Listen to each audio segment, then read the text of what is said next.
Hello. हाँ, तो last lecture में हमने देखा था कि पोटेंशियल एनर्जी का अगर फंक्शन दिया जाए तो आप कैसे उससे फोर्स कैलकुलेट कर सकते हो पार्शियली डिफरेंशिएट करके। ठीक है, तो एक क्वेश्चन कर लेते हैं इसी के ऊपर। तो पोटेंशियल एनर्जी का फंक्शन अगर दिया गया है 3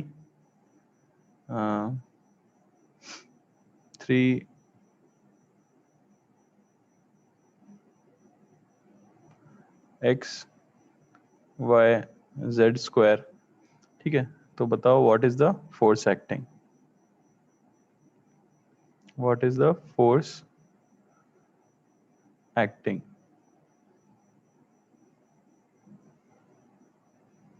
ठीक है, पार्शियली इंटीग्रेट करना है, आंसर मिल जाएगा। ठीक है, तो क्या करना है, पार्शियली डिफरेंशिएट कर दो। एक्स के रिस्पेक्ट में करोगे फोर्स आएगा माइनस साइन, एक्स के रिस्पेक्ट में डिफरेंशिएट करेंगे तो 3 y z² आई कैप, प्लस वाई के रिस्पेक्ट में करोगे तो 3x z², और z के रिस्पेक्ट में डिफरेंशिएट करोगे तो 6xy z। ठीक है, ये हो जाएगा फोर्स। तो काफ़ी सिंपल है, अगर आपको पोटेंशियल एनर्जी का फंक्शन दिया गया है तो आप वहाँ से फोर्स निकाल सकते हो, और अगर फोर्स दिया गया है और पोटेंशियल एनर्जी का फंक्शन पूछा जाए तो हम वर्क डन निकाल के वहाँ से पोटेंशियल एनर्जी निकाल सकते हैं। ठीक है, अब जैसे कुछ वर्क डन हम हमेशा याद रखते हैं, जैसे वर्क डन बाय ग्रेविटी का फॉर्मूला हमने देखा और वर्क डन बाय स्प्रिंग का फॉर्मूला हमने देखा। सिमिलर वे में कुछ पोटेंशियल एनर्जी हम हमेशा याद रखते हैं, जैसे ग्रेविटेशनल पोटेंशियल एनर्जी और इलास्टिक पोटेंशियल एनर्जी। तो पहले देखो, ग्रेविटेशनल पोटेंशियल एनर्जी किसे बोला जाता है। तो वर्क डन बाय ग्रेविटी जिस फॉर्म में स्टोर होता है उसे आप क्या कह देते हो, ग्रेविटेशनल पोटेंशियल एनर्जी कह देते हो। ठीक है ना। तो अगर आप, जैसे कि ये पॉइंट में ले लेता हूँ, ठीक है, ये अर्थ की सरफेस है मान लो, और यहाँ पे एक ऑब्जेक्ट रखी हुई है m मास की। ठीक है, और इसे हम डिस्प्लेस कर देते हैं, फाइनली यहाँ ले जाते हैं, और मान लो कि डिस्टेंस कोई h है। तो वर्क डन बाय ग्रेविटी अगर पूछा जाए इस केस में क्या होगा, तो वर्क डन बाय ग्रेविटी हमें मिल जाएगा सिंपली कितना, फोर्स mg और इंटू h। लेकिन वर्क डन कैसा होगा, नेगेटिव, क्योंकि mg फोर्स हमेशा नीचे लग रहा था और आपने डिस्प्लेसमेंट कहाँ किया है, ऊपर किया है। तो वर्क डन बाय ग्रेविटी क्या है, नेगेटिव। अब ग्रेविटी क्या है, एक कंजर्वेटिव फोर्स है, तो इस ऑब्जेक्ट की चेंज इन पोटेंशियल एनर्जी ये आप निकाल सकते हो। चेंज इन पोटेंशियल एनर्जी होती है negative of work done by conservative force.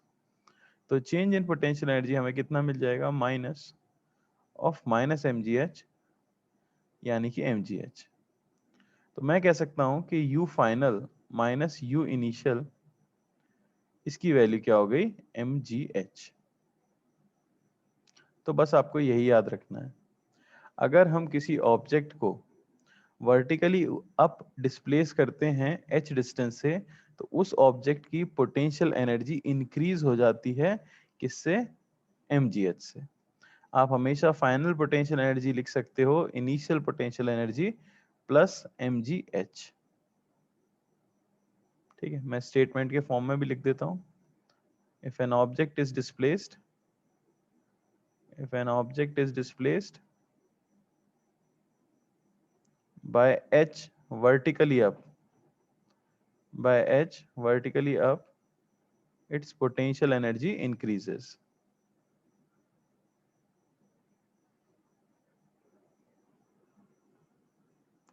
its potential energy increases by mgh। Clear है। तो ये आपको फॉर्मूला याद रखना है। अब जनरली क्या कर दिया जाएगा, जनरली आप कोई भी क्वेश्चन जब सॉल्व कर रहे होगे, potential energy at reference point, कोई भी एक रेफरेंस पॉइंट आपको चूज करना होगा। Reference point is chosen as 0। ठीक है, तो इसी प्रॉब्लम के अंदर जो जस्ट हमने अभी की, कि ये अर्थ की सरफेस है, यहाँ इनिशियली ऑब्जेक्ट थी और फाइनली आप यहाँ लेके जा रहे हो,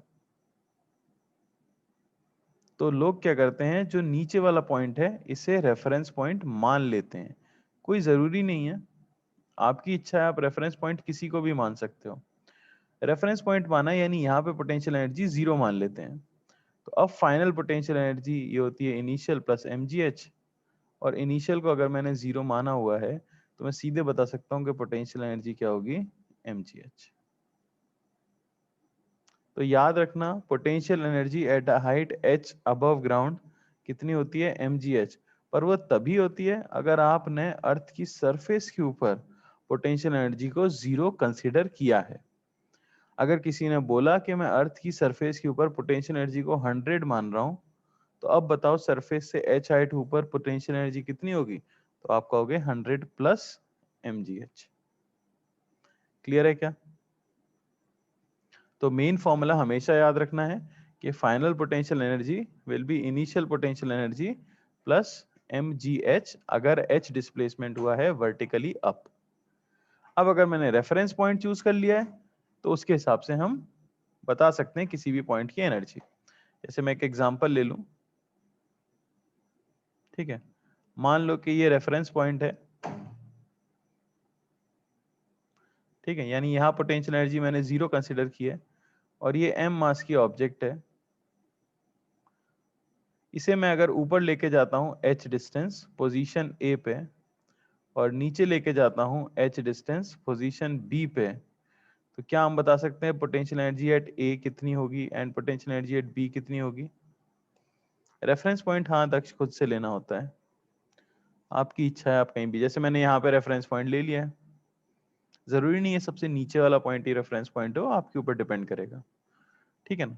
तो अब देखो यहाँ अगर मैंने 0 माना है तो ऊपर जाने पे पोटेंशियल एनर्जी बढ़नी चाहिए कितने से, mgh से। तो यहाँ कितनी हो जाएगी, 0 प्लस mgh, ये हमारा आंसर हो जाएगा। लेकिन अगर मैं नीचे गया हूं इस रेफरेंस पॉइंट से तो पोटेंशियल एनर्जी क्या होनी चाहिए, डिक्रीज होनी चाहिए, क्योंकि हमने कहा है अगर आप सरफेस से ऊपर जाते हो h डिस्टेंस तो पोटेंशियल एनर्जी इंक्रीज होती है mgh से। तो यहाँ 0 माइनस mgh यानी कि माइनस mgh हो जाएगी पोटेंशियल एनर्जी। क्लियर है क्या बात? रेफरेंस पॉइंट तो हम अपनी मर्जी से चूज कर सकते हैं, कोई किसी को दिक्कत? बोलो भाई। नहीं है, ठीक। तो ये थी पहली टाइप की पोटेंशियल एनर्जी जो आपको याद रखनी होती है। दूसरी जो पोटेंशियल एनर्जी हम याद रखेंगे वो होती है हमारी elastic potential energy. Elastic potential energy,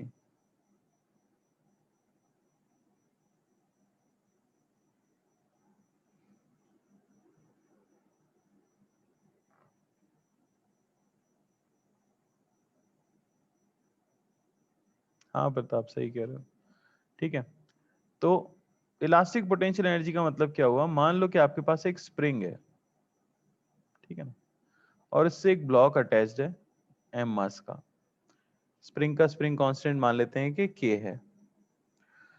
हमें एक चीज पता है भाई कि अगर मैं स्प्रिंग की नेचुरल लेंथ से उसे डिस्प्लेस करूंगा, मान लो कि मैंने उसे कंप्रेस किया या फिर उसे एक्सटेंड किया, तो दोनों ही केसेस में कुछ एनर्जी स्प्रिंग के अंदर भर जाएगी कि नहीं भर जाएगी? ये तो हम फील कर सकते हैं, हम सभी ने फील किया है।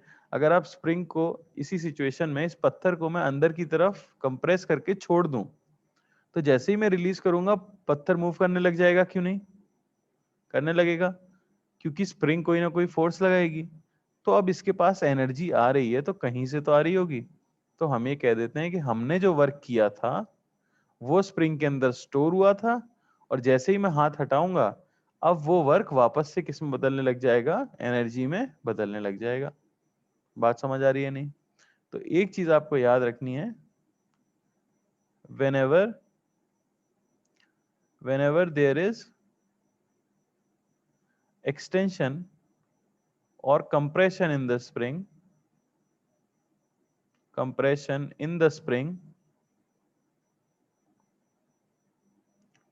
potential energy is stored in it. Potential energy is stored in it. ठीक है, उसके अंदर पोटेंशियल एनर्जी स्टोर होती है। जनरली क्या किया जाता है, if potential energy eight natural length, एक रेफरेंस पॉइंट तो यहां भी लेना होता है ना हमें, तो स्प्रिंग के लिए क्या करते हैं, जनरली हम हमेशा ही नेचुरल लेंथ वाली जो पोजीशन है उसे रेफरेंस पॉइंट ले लेते हैं। तो if potential energy eight natural length is 0, then potential energy at extension or compression of x is u is equal to half k x square, वही वर्क डन वाला फॉर्मूला। लेकिन खास बात यह है कि हमेशा ये पॉजिटिव ही आएगी, तो पोटेंशियल एनर्जी में आपको कंफ्यूज होने की कभी जरूरत ही नहीं है।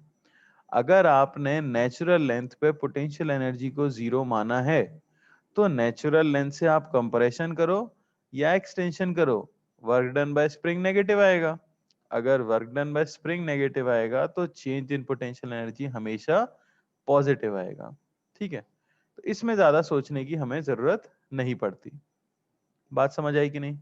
आप हमेशा फॉर्मूला लगाओगे कि potential energy in the spring is half के एक्स स्क्वायर, जहां एक्स क्या है, एक्स जहां पे है एक्सटेंशन या कंप्रेशन इन द स्प्रिंग।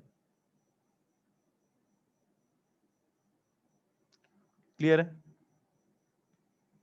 कभी भी आपको स्प्रिंग की पोटेंशियल एनर्जी लिखनी होगी, हमेशा कैसी लिखोगे आप, पॉजिटिव लिखोगे, हमेशा पॉजिटिव साइन आएगा, क्योंकि हम हमेशा ही हर क्वेश्चन में नेचुरल लेंथ पे energy stored in the spring क्या ले लेंगे, 0। क्लियर है क्या?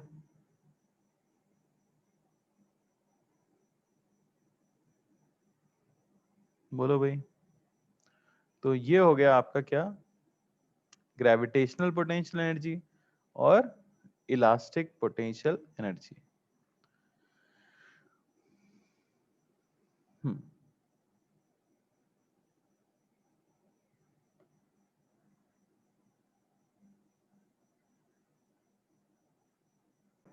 ओके, तो आगे चीज हमें जो देखनी है वो है equilibrium, equilibrium of object. Equilibrium इससे पहले हमने देखा था न्यूटन्स लॉज ऑफ मोशन में, किसी भी ऑब्जेक्ट को इक्विलिब्रियम में तब कहा जाता है जब उस पर लगने वाला नेट फोर्स क्या हो, 0 हो। अगर ऑब्जेक्ट पे लगने वाला नेट फोर्स 0 होगा तो हम कह सकते हैं कि ऑब्जेक्ट जो है वो ट्रांसलेशन इक्विलिब्रियम में है, यानी उसका कोई ट्रांसलेशन नहीं होगा, उसका किसी भी तरह का मोशन नहीं होगा। क्यों? क्योंकि उसके ऊपर नेट फोर्स क्या है, 0 है। सभी को ये चीज याद है? अब उस चीज को पोटेंशियल एनर्जी से कैसे रिलेट किया जाएगा वो हम यहाँ पे देख सकते हैं, क्योंकि हमें पता लग चुका है भाई कि जो फोर्स होगा, कंजर्वेटिव फोर्स जो भी होगा, वो इक्वल होता है negative of D U by D S. ये फॉर्मूला हमने देख लिया है। पोटेंशियल एनर्जी का जो भी फोर्स होगा उसका रिलेशन फोर्स के साथ जो होगा एफ, ये है minus D U by D S. अब D U by D S क्या हो जाता है, ये हो जाता है slope of potential energy and displacement curve, potential energy and displacement curve.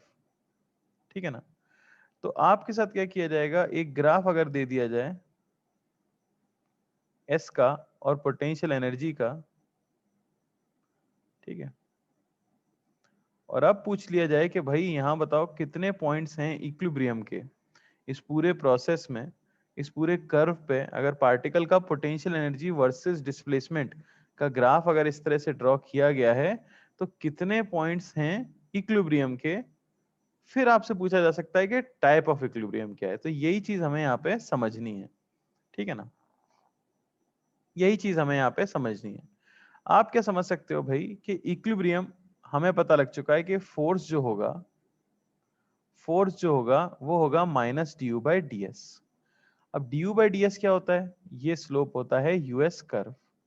तो पॉइंट ऑफ इक्विलिब्रियम किसे बोला जाएगा, पॉइंट्स ऑफ इक्विलिब्रियम वो होंगे जहां पे कि फोर्स की वैल्यू क्या हो, जीरो हो, यानी du बाई ds की वैल्यू क्या हो, जीरो हो।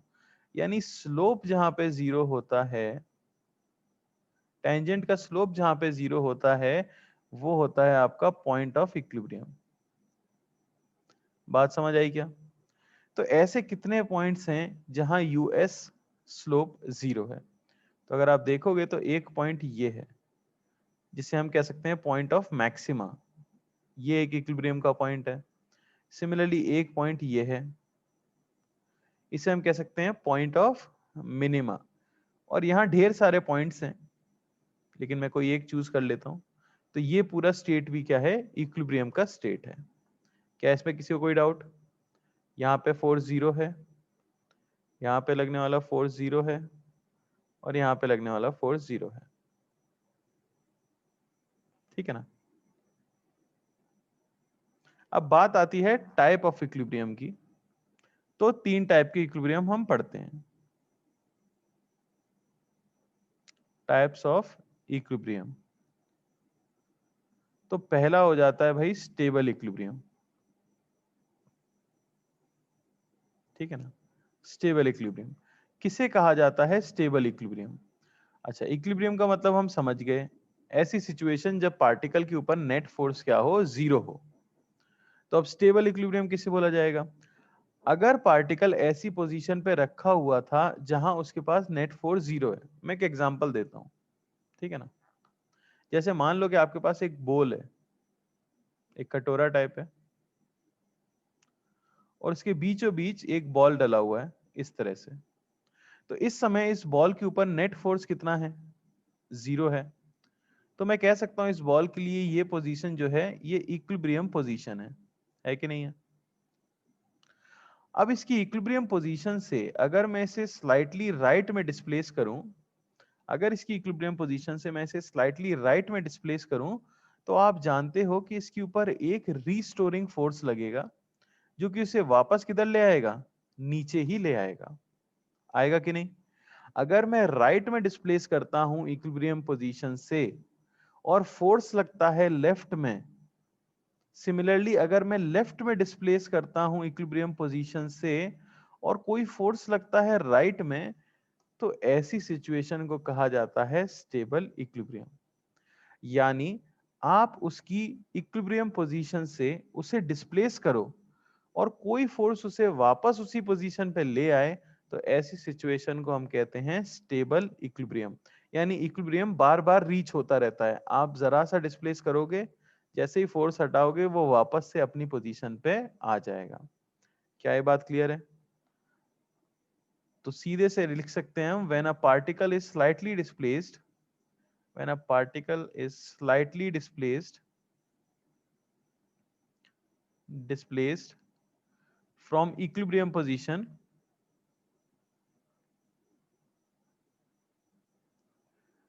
a restoring force acts। इसका मतलब क्या है? अगर आपका डिस्प्लेसमेंट पॉजिटिव है, तो आपका फोर्स क्या होता है? नेगेटिव होता है। अगर आप डिस्प्लेस करते हो नेगेटिव यानी लेफ्ट में, तो फोर्स आपका कैसा होता है? पॉजिटिव होता है। क्योंकि इक्विलिब्रियम पे तो आपको पता है कि फोर्स क्या है? जीरो। लेकिन जैसे ही राइट में डिस्प्लेस किया, फोर्स लेफ्ट में, जैसे ही लेफ्ट में डिस्प्लेस किया, फोर्स राइट में। यहां मैं लिख भी देता हूं इस चीज को।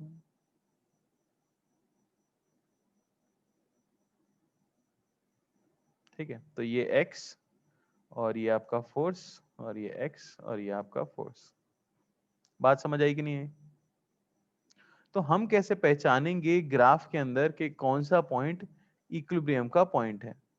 बात समझ आती है? तो जरा आप ध्यान से देखो, इक्विलिब्रियम का पॉइंट आप पहचान चुके हैं। अब आप जानना चाहते हो कौन सा स्टेबल इक्विलिब्रियम का पॉइंट है। ठीक है ना? तो हमें ये पता है कि भाई फोर्स क्या है? नेगेटिव ऑफ स्लोप है। चलो पहले नाम ही जान लेते हैं।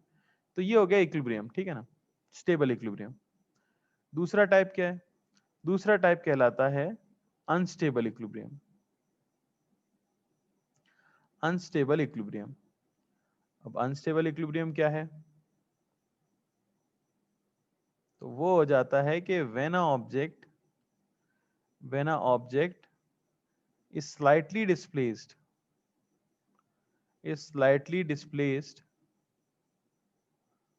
from mean position, from equilibrium position, force acts in same direction. क्या मतलब हुआ इसका? तो मैं इस बार बॉल ले लूं और उल्टा बॉल, मान लो कि एक उल्टा बॉल रखा हुआ है और इसके ऊपर एक बॉल रखी हुई है, तो इस समय उसके ऊपर नेट फोर्स क्या है? 0 है। लेकिन मान लो इसे आपने हल्का सा पुश किया राइट में, तो क्या होगा? एक फोर्स लगेगा जो इसे इक्विलिब्रियम पोजीशन से दूर ले जाएगा। सिमिलरली आपने पुश किया लेफ्ट में, तो एक फोर्स लगेगा जो इसे इक्विलिब्रियम पोजीशन से दूर ले जाएगा। बात समझ आ रही है कि नहीं? तो क्या इक्विलिब्रियम वापस रीच हो पाएगा? नहीं। तो ऐसे इक्विलिब्रियम को हम क्या कहते हैं? Unstable equilibrium. यानी x इज अगर पॉजिटिव तो f इज ऑल्सो पॉजिटिव। अरे क्लियर है कि नहीं? इक्विलिब्रियम तो है, उस पॉइंट पे नेट फोर्स तो 0 है, लेकिन जैसे ही मैंने उसे स्लाइटली डिस्प्लेस किया, उसका इक्विलिब्रियम अब बिगड़ जाएगा, वापस से रीच नहीं हो पाएगा। ठीक है ना? और तीसरा टाइप जो आता है, तीसरा टाइप कहलाता है भाई neutral equilibrium. Neutral equilibrium, neutral equilibrium किसे कह दिया जाता है? when an object is slightly displaced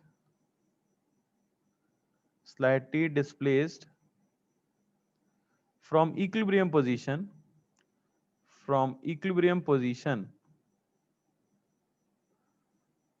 but it is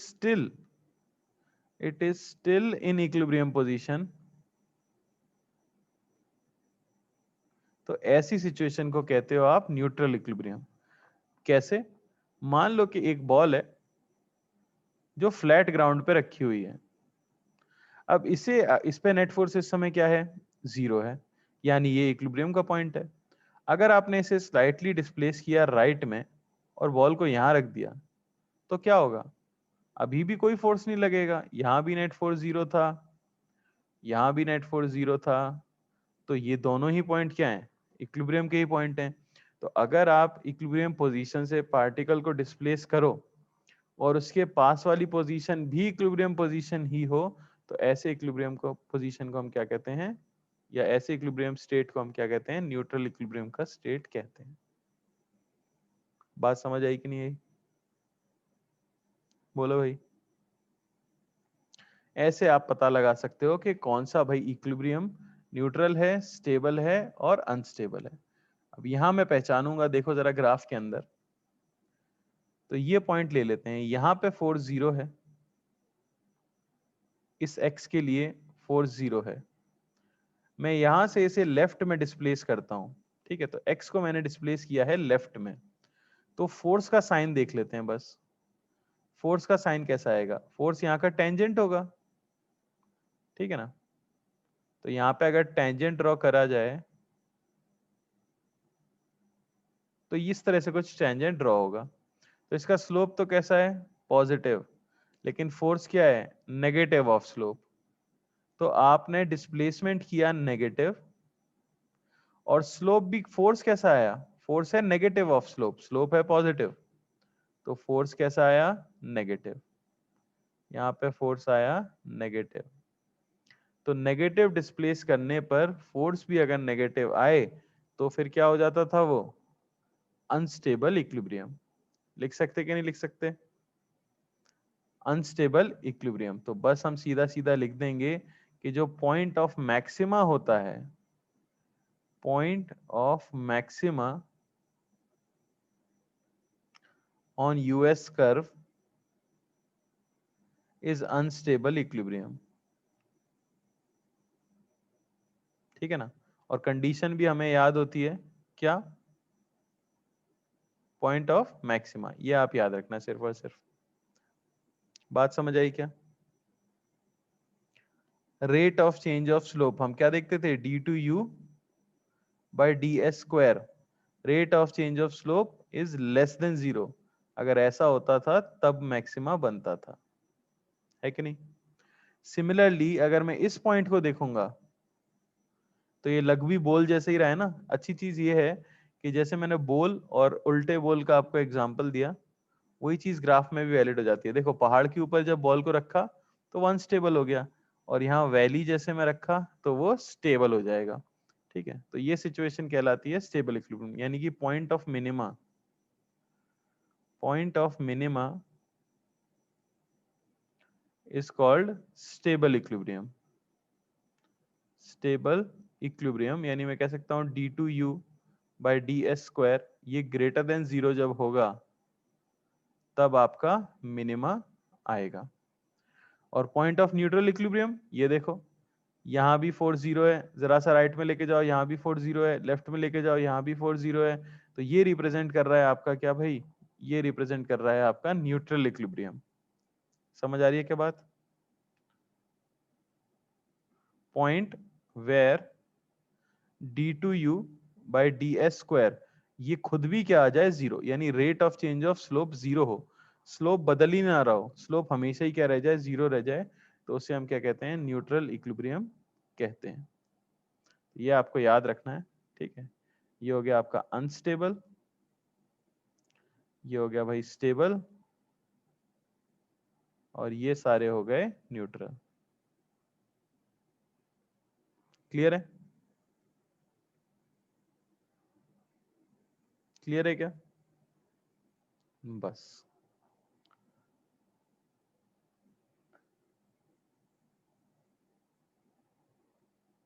हम्म, तो चलो क्वेश्चन पूछ लेते हैं।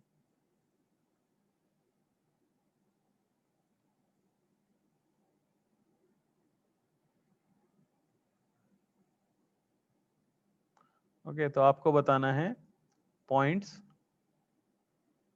Of stable, unstable and neutral equilibrium respectively. इसी ऑर्डर में आपको बताना है। ठीक है, कुछ ग्राफ दे रहा हूं मैं, पहला ग्राफ जैसे ये रहा।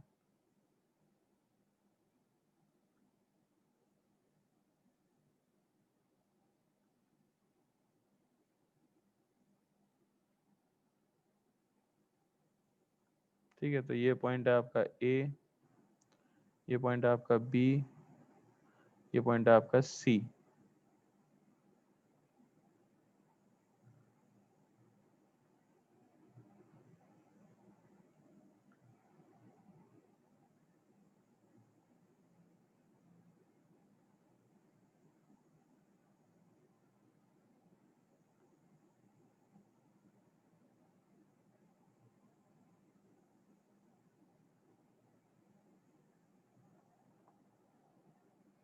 ठीक है,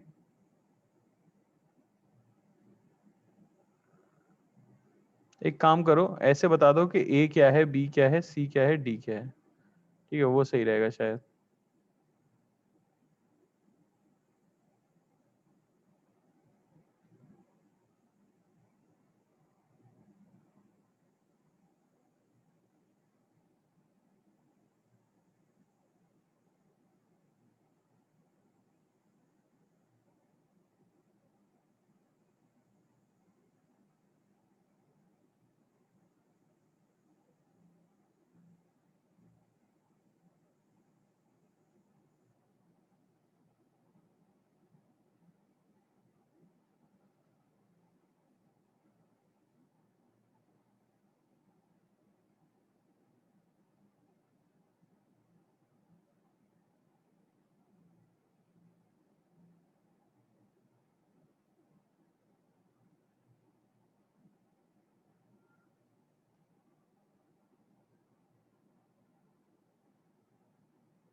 चलो देखो कैसे सॉल्व करेंगे।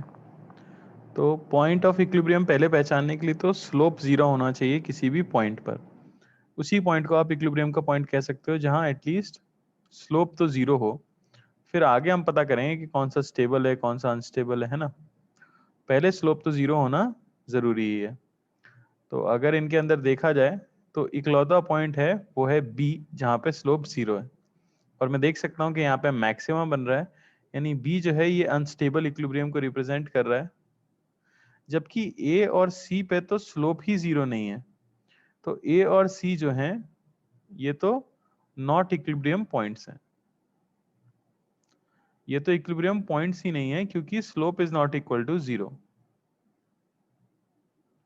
पहली कंडीशन तो यही है कि स्लोप तो क्या होना चाहिए, जीरो होना चाहिए। सिमिलरली सेकंड क्वेश्चन में मैं देखूं तो ए जो है मैक्सिमा बना रहा है तो ये आपका अनस्टेबल इक्विलिब्रियम है।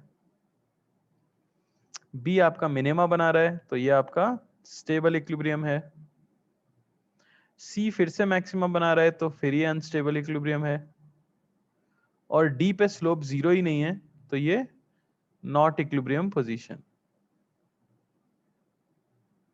किसी को कोई डाउट तो नहीं है? थर्ड क्वेश्चन में बस ये चेंज किया गया है कि यूएस की जगह एसयू कर्व दिया गया है। ठीक है, तो स्लोप आपको कौन सा देखना पड़ेगा, वर्टिकल लाइन से। तो इकलौता पॉइंट जहां स्लोप जीरो है D U by D S, ये चीज कहाँ जीरो है, ये जीरो है एट ए। तो बी और सी ये इक्विलिब्रियम पोजीशंस नहीं है, और सिर्फ ए ऐसा पॉइंट है जो कि इक्विलिब्रियम पोजीशन है। ग्राफ को टेढ़ा करके देखो जरा, तो आपको पता लगेगा कि ये मैक्सिमा है, यानी कि ये अनस्टेबल इक्विलिब्रियम को रिप्रेजेंट कर रहा है। अरे बात समझ आई क्या? कोई डाउट 1 2 3 में? अच्छा, मैं फोर्थ वाले का आंसर जाना चाहता हूं, जरा सभी लोग फोर्थ वाले का आंसर लिखना जरा चैट में। फोर्थ वाले का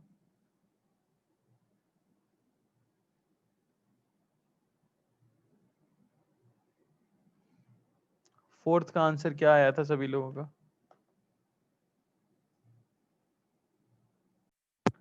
हाँ, तो फोर्थ वाले में खास बात यह है कि गलती जो बच्चे कर देते हैं वो ये भूल जाते हैं कि स्लोप जीरो किसका होना चाहिए, यूएस कर्व का। ये तो एफ एस कर्व है। ये कौन सा कर्व है, एफ एस कर्व है, ये फोर्स का कर्व है। यहाँ यू तो है ही नहीं। तो पहले इक्विलिब्रियम पॉइंट कौन सा है ये तो पहचानो। इक्विलिब्रियम पॉइंट वो होगा जहां फोर्स जीरो होगा। फोर्स जीरो एक तो बी पे है और एक सी पे है। तो बी और सी हमारे इक्विलिब्रियम पॉइंट्स हैं, ये तो हमारा नॉट इक्विलिब्रियम पोजीशन पे आएगा।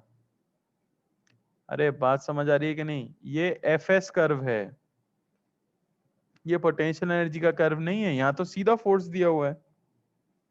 पोटेंशियल एनर्जी के कर्व से तो हम स्लोप से फोर्स पता करते हैं। अब बात आती है बी और सी की।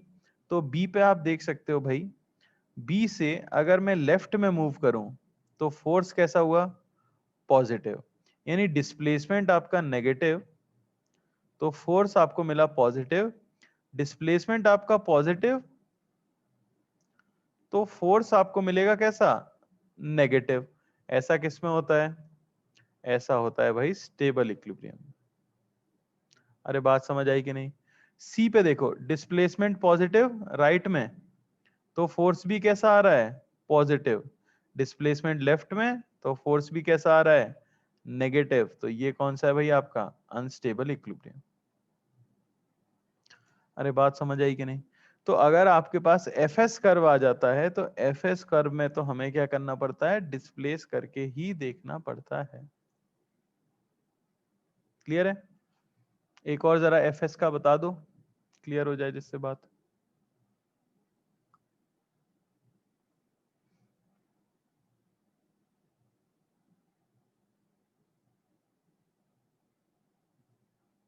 ये देखो, ये मान लो कि आपका एक्स दिया है, ये मान लो आपका फोर्स दिया है, और ये आपका कर्व है।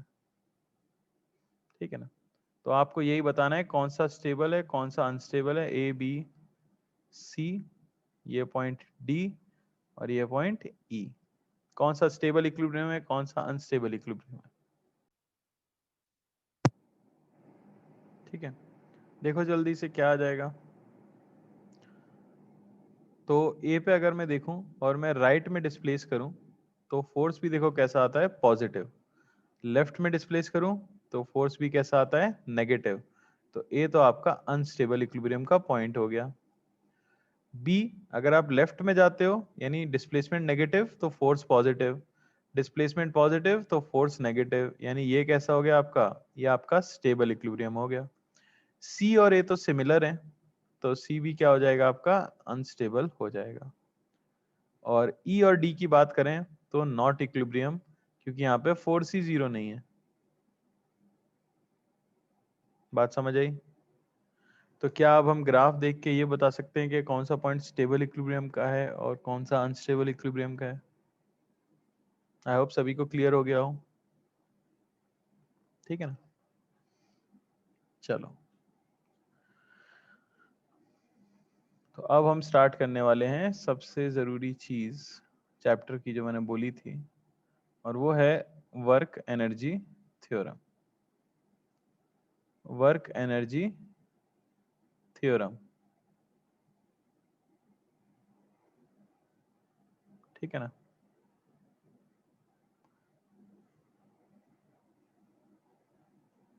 तो ये आपके काफी सवाल सॉल्व करने वाली है, आप ये समझ लो, काफी ज्यादा सवाल सॉल्व करने में आपकी हेल्प करेगी वर्क एनर्जी थ्योरम। और थ्योरम बड़ी सिंपल सी है, कहा जाता है work done by all the forces, work done by all the forces on a system is equal to change in its kinetic energy। किसी भी सिस्टम के ऊपर टोटल वर्क डन बाय जितने भी फोर्सेस एक्ट कर रहे थे वो इक्वल होता है change in kinetic energy of that system. तो सीधे सीधे अगर मैं इसे लिखूं तो मैं लिख सकता हूं work done by conservative force plus work done by non conservative force plus work done by any other force. ऐसा कोई फोर्स है जो कंजर्वेटिव नॉन कंजर्वेटिव की कैटेगरी में भी नहीं आ रहा है, वैसा भी कोई फोर्स है तो उसका भी वर्क डन अगर ऐड कर लो तो वो इक्वल होता है change in kinetic energy of the system, यानी कि के फाइनल माइनस के इनिशियल। बात समझ आई क्या? इसे कहते हैं भाई वर्क एनर्जी थ्योरम। जितना भी वर्क डन आप किसी ऑब्जेक्ट के ऊपर या किसी सिस्टम के ऊपर करते हो वो टोटल वर्क डन उसकी काइनेटिक एनर्जी बदलने के काम में आ जाता है। यह है वर्क और एनर्जी थ्योरम, क्योंकि ये वर्क और एनर्जी को क्या कर रही है, इक्वेट कर रही है। क्लियर है कि नहीं? हमेशा ये याद रखना है, ठीक है ना? तो किसी भी क्वेश्चन में जब आपको सिस्टम की काइनेटिक एनर्जी चेंज निकालने की जरूरत पड़े, ठीक है, और मैं एक हिंट भी देना चाहूंगा, जब भी क्वेश्चन ऐसे एंड हो कि find the final speed, find the initial speed, या किसी क्वेश्चन में आपको इनिशियल स्पीड और फाइनल स्पीड पता हो तो वो हिंट करता है कि ये क्वेश्चन वर्क एनर्जी थ्योरम का है। क्लियर है कि नहीं? अच्छा, तो इसी पे बेस्ड क्वेश्चन जो आया था मेंस के अंदर वो मैं आपसे पूछ लेता हूँ, ठीक है? पॉइंट्स की तरह लिख लेंगे, ये पॉइंट्स याद रखना। अगर मैं आपसे पूछूं कि work done by conservative force, work done by conservative force is equal to change in क्या बोलोगे भाई आप? ऑप्शंस थे उस समय काइनेटिक एनर्जी, बी ऑप्शन था पोटेंशियल एनर्जी, सी ऑप्शन था टोटल एनर्जी, और डी ऑप्शन था नन। टोटल एनर्जी मतलब समझते हो ना आप, kinetic energy plus potential energy. बताओ जरा क्या आएगा?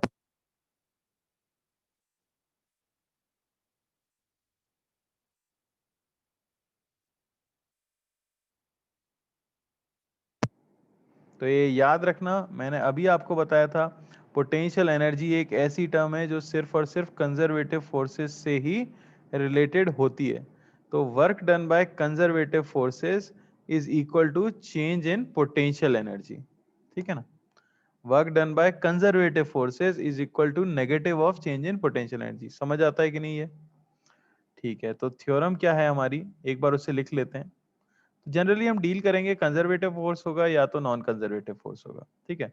तो work done by conservative plus work done by non conservative is equal to change in kinetic energy, अगर मैंने इन्हीं दोनों को माना है क्वेश्चन के अंदर। अब आपको पता है work done by conservative force ये होगा negative of change in potential energy, उसे मैं यहाँ रख देता हूँ। तो मुझे मिलेगा minus delta U plus work done by non conservative force, ये होना चाहिए चेंज इन काइनेटिक एनर्जी, होना चाहिए कि नहीं।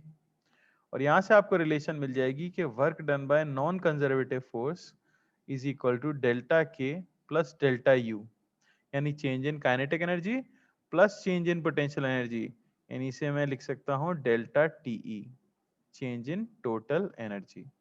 तो ये भी एक इंपॉर्टेंट रिलेशन है जो आपको याद रखनी है कि work done by non conservative force is equal to change in total energy,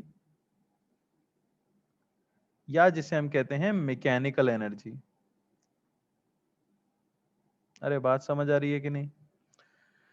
जैसे work done by conservative force is equal to change in potential energy, work done by non conservative force सिर्फ अगर देखा जाए सिर्फ work done by non conservative force, तो वो होता है चेंज इन मैकेनिकल एनर्जी या चेंज इन टोटल एनर्जी। यानी कि नॉन कंजर्वेटिव फोर्सेस वो फोर्सेस हैं जो सिस्टम की टोटल एनर्जी को चेंज कर सकते हैं। समझ आती है बात? ये स्टेटमेंट भी मैं लिख देता हूं, work done by non conservative forces, non-conservative forces is equal to change in,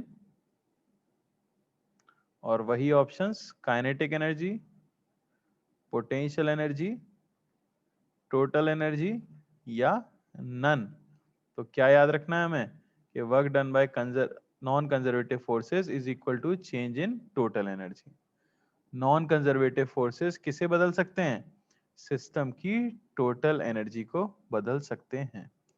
तो तीनों स्टेटमेंट याद होने चाहिए। Work done by all the forces, सारे फोर्सेस का वर्क डन ऐड करोगे तो equal to change in kinetic energy. सिर्फ work done by conservative forces add करोगे तो वो इक्वल होगा चेंज इन पोटेंशियल एनर्जी।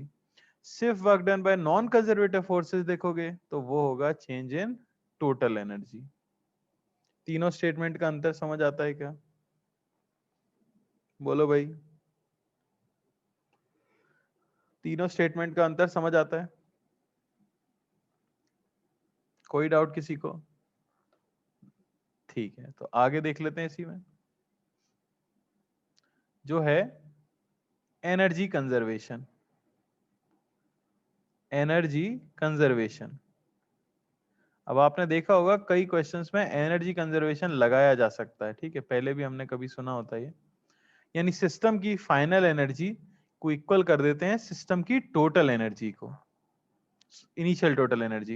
यानी मैं कह सकता हूं टोटल एनर्जी फाइनल ये इक्वल होनी चाहिए टोटल एनर्जी इनिशियल, यानी कि kinetic energy initial plus potential energy initial equal होनी चाहिए kinetic energy final plus potential energy final. तो भाई ये चीज मैं कब कर पाऊंगा? एनर्जी कंजर्वेशन में कब कर सकता हूं? ये तभी वैलिड है ना, ये सिर्फ और सिर्फ तभी वैलिड है जब डेल्टा टीई की वैल्यू 0, यानी चेंज इन टोटल एनर्जी क्या हो? 0 हो। तभी तो मैं ये चीज लिख सकता हूं कि इनिशियल टोटल एनर्जी ये इक्वल है फाइनल टोटल एनर्जी अगर चेंज इन टोटल एनर्जी 0 हो। और हमें पता है कि work done by non conservative force is equal to change in total energy. तो अगर चेंज इन टोटल एनर्जी 0 करना है, सिस्टम की मैकेनिकल एनर्जी को कंजर्व करना है, तो basically work done by non conservative force क्या होना चाहिए? 0 होना चाहिए। समझ आती है बात? तो हम सीधा सीधा लिख देते हैं, if no non conservative force, if no non-conservative force acts on a system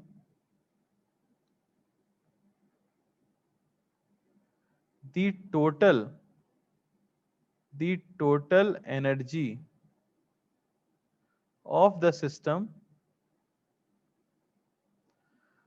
remains constant. अरे बात समझ आती है क्या? अगर आपके क्वेश्चन में कोई डिसिपेटिव फोर्स या कोई नॉन कंजर्वेटिव फोर्स नहीं दिया गया हो तभी आप एनर्जी कंजर्वेशन कर सकते हो। तो एनर्जी कंजर्वेशन बेसिकली है क्या? वो वर्क एनर्जी थ्योरम ही है, लेकिन वर्क एनर्जी थ्योरम का शॉर्ट वर्जन है। यहाँ पे आप क्या कर देते हो, अगर work done by non conservative forces zero है तो सीधे सीधे से आप क्या कह देते हो कि total energy of the system will remain conserved. Clear है क्या? बोलो भाई। तो ये है सबसे इंपॉर्टेंट थ्योरी इस पूरे चैप्टर की। एक बार मैं फिर से बताना चाहूंगा, वर्क एनर्जी थ्योरम क्या है? वर्क एनर्जी थ्योरम है work done by all the forces on a system is equal to change in its kinetic energy, और चेंज हमेशा होता है फाइनल माइनस इनिशियल। सिर्फ कंजर्वेटिव फोर्स का वर्क डन तो चेंज इन पोटेंशियल एनर्जी, सिर्फ non conservative force का work done तो चेंज इन टोटल एनर्जी, और work done by all the forces तो वो तो है ही change in kinetic energy. Energy conservation simply कि सिस्टम की इनिशियल टोटल एनर्जी और फाइनल टोटल एनर्जी को हम इक्वेट कर दें। ये चीज सिर्फ मैं तब कर सकता हूं जब हमारे क्वेश्चन में कोई नॉन कंजर्वेटिव फोर्स ना मौजूद हो, जैसे फ्रिक्शन वगैरह ना हो, तब आप एनर्जी कंजर्वेशन कर सकते हो। क्लियर है क्या? तो इस पे एक एग्जांपल देख लेते हैं कि कैसे यूज किया जाता है। तो मैं बहुत ही ज्यादा इजी क्वेश्चन लेने वाला हूं, ठीक है ना। मान लो कि ये आपका क्वेश्चन है कि एक बॉल है जिसका मास 2 kg है, उसे ग्राउंड के सरफेस से 10 मीटर की हाइट पर रखा गया। तो जब वो नीचे पहुंचेगी तब उसकी स्पीड कितनी होगी? ठीक है, तो क्वेश्चन है स्पीड ऑफ बॉल। करने की जरूरत नहीं है आपको, अभी आपको मैं क्वेश्चन अलग से दूंगा। Speed of ball just before it hits ground, ठीक है ना। तो अगर कोई इस क्वेश्चन को करना चाहेगा और उसे समझ आ गया कि हाँ मुझे वर्क एनर्जी थ्योरम अप्लाई कर लेना चाहिए, वैसे तो ये काइनेमेटिक्स से भी हो सकता है, v square is equal to u square plus 2as लगा के भी इसका आंसर आ जाएगा। पर अगर कोई वर्क एनर्जी थ्योरम से करना चाहता है तो वो क्या लिखेगा कि work done by all the forces, ये होना चाहिए चेंज इन काइनेटिक एनर्जी, है कि नहीं। अब ऑल द फोर्सेस तो वर्क कौन कर रहा होगा? यहाँ पे कितने फोर्स लग रहे हैं? सिर्फ ग्रेविटी लग रही है, तो कह देगा वर्क डन बाय ग्रेविटी, ये होना चाहिए change in kinetic energy. Work done by gravity क्या होगा? तो force m into g into displacement 10 metre, यह है वर्क डन बाय ग्रेविटी, ये होना चाहिए change in kinetic energy half m final speed v square. Initially तो काइनेटिक एनर्जी ही क्या थी? 0, और उसे वेलोसिटी मिल जाएगी यहां से कितनी? 10√2 मीटर पर सेकेंड। बात समझ आई क्या? मैंने क्या किया, मैंने पहले ये पता किया कि कितने फोर्सेस लग रहे हैं, फिर मुझे पता लगा सिर्फ ग्रेविटी लग रही है, तो मैंने सिर्फ ग्रेविटी का वर्क डन लिखा और उसे चेंज इन काइनेटिक एनर्जी कर दिया। अब कोई ये भी सोच सकता था कि कोई नॉन कंजर्वेटिव फोर्स नहीं लग रहा है, नो नॉन कंजर्वेटिव फोर्स, तो मैं एनर्जी कंजर्वेशन भी लगा सकता हूं, यानी के इनिशियल प्लस पी इनिशियल ये इक्वल कर दें के फाइनल प्लस पी फाइनल के, है कि नहीं। तो ग्राउंड पे पोटेंशियल एनर्जी मान लो ले ली हमने 0। अच्छा, इनिशियली बॉल रेस्ट पे है तो इनिशियली काइनेटिक एनर्जी कितनी है? 0। Potential energy mgh 2 into 10 into 10। Finally kinetic energy half into m into v square, plus finally potential energy, ball जब ग्राउंड पे आ गई तो उसकी पोटेंशियल एनर्जी क्या हो गई? 0। आप देखोगे तो इक्वेशन भी एग्जैक्टली सेम बनी होती है, कोई वर्क एनर्जी थ्योरम से उसे करना चाहे या एनर्जी कंजर्वेशन से करना चाहे, एग्जैक्टली सेम आंसर आया है और सेम इक्वेशन बनी है। बात क्लियर हुई क्या? बोलो। तो वर्क एनर्जी थ्योरम तो हमेशा लगाई जा सकती है, पर एनर्जी कंजर्वेशन के ऊपर एक कंस्ट्रेंट है कि वो सिर्फ तब लगाया जा सकता है जब कोई नॉन कंजर्वेटिव फोर्स ना मौजूद हो, जैसे फ्रिक्शन वगैरह ना हो। क्लियर है? चलो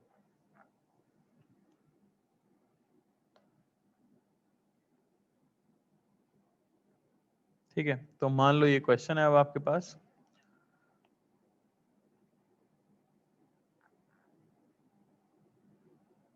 ठीक है ना, ये मैं मान लेता हूं कि एक ब्लॉक दिया गया है m बराबर 10 kg और ये हाइट जो है ये 20 metre.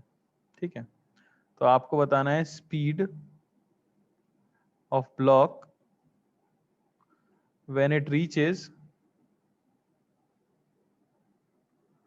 The foot of incline. Foot of incline, सबसे नीचे पहुंचे तब तक कितनी स्पीड उसकी होगी। ठीक है, हमें ये बताना है। बिल्कुल, काइनेमेटिक्स के कई क्वेश्चन इससे सॉल्व हो जाएंगे और बहुत जल्दी सॉल्व हो जाएंगे, और कई क्वेश्चन तो ऐसे होंगे जो काइनेमेटिक्स से सॉल्व नहीं होंगे पर इसी से सॉल्व हो पाएंगे। ठीक है ना, बताओ जरा क्या आंसर आएगा। साधारण सा सवाल एकदम, तुरंत, ज्यादा टाइम वेस्ट नहीं करना है, कोई फ्रिक्शन कुछ नहीं है।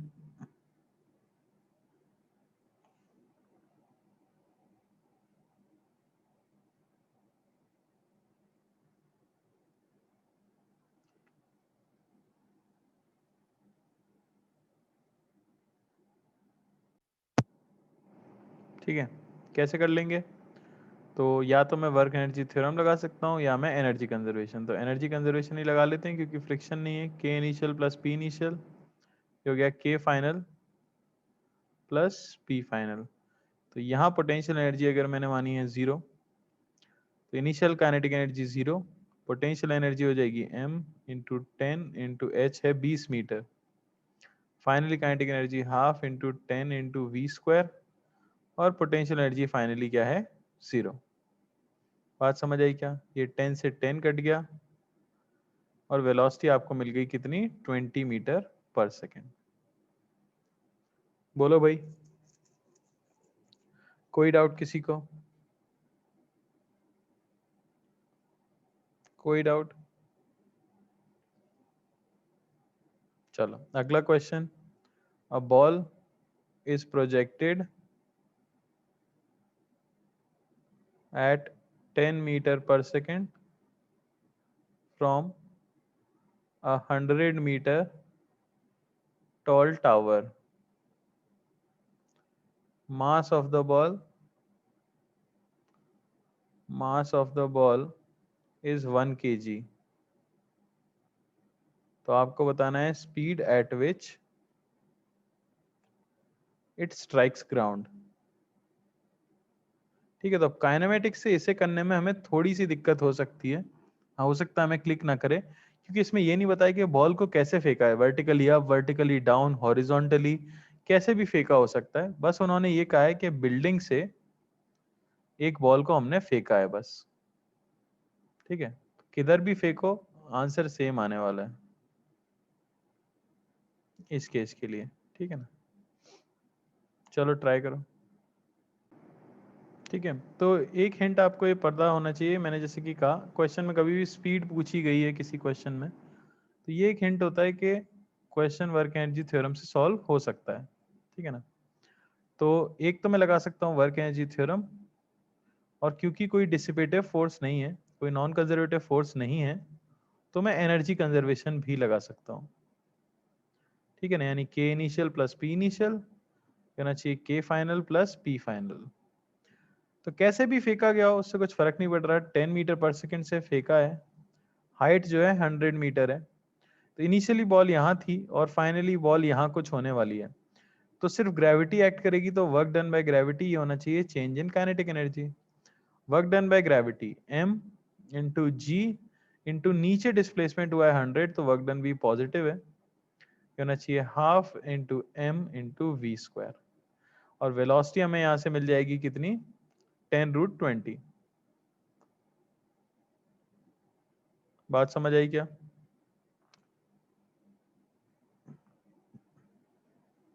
10√20 मीटर पर सेकेंड। या मैं ये लगा सकता हूँ, ग्राउंड पे मैं पोटेंशियल एनर्जी को 0 मान लूं, तो इनिशियली काइनेटिक एनर्जी है हाफ m 10 का स्क्वायर।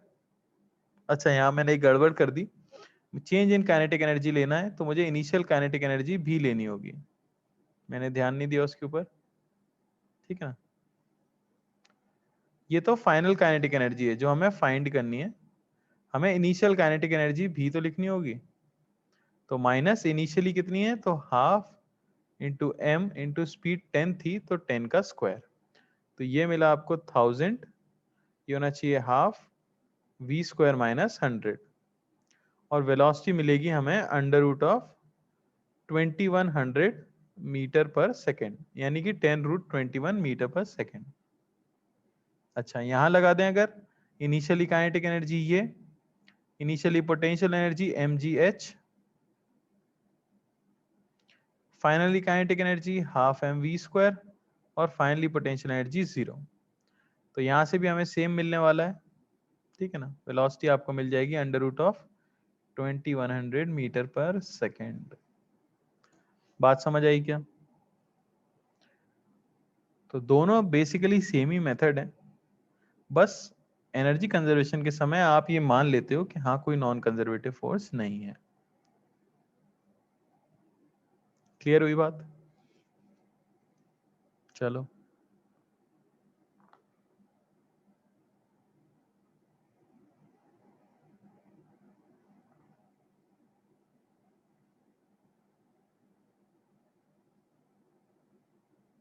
अब जरा ध्यान से करना, थोड़ा सा मैं कॉम्प्लेक्स कर रहा हूं क्वेश्चन।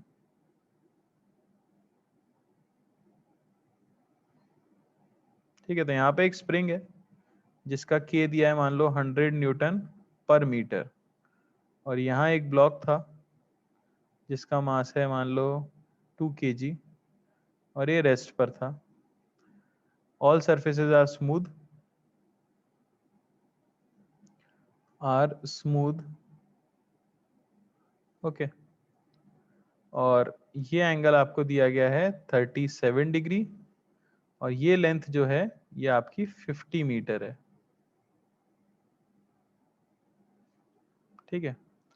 तो आपको बताना है maximum compression in the spring, maximum compression in the spring when block compresses it,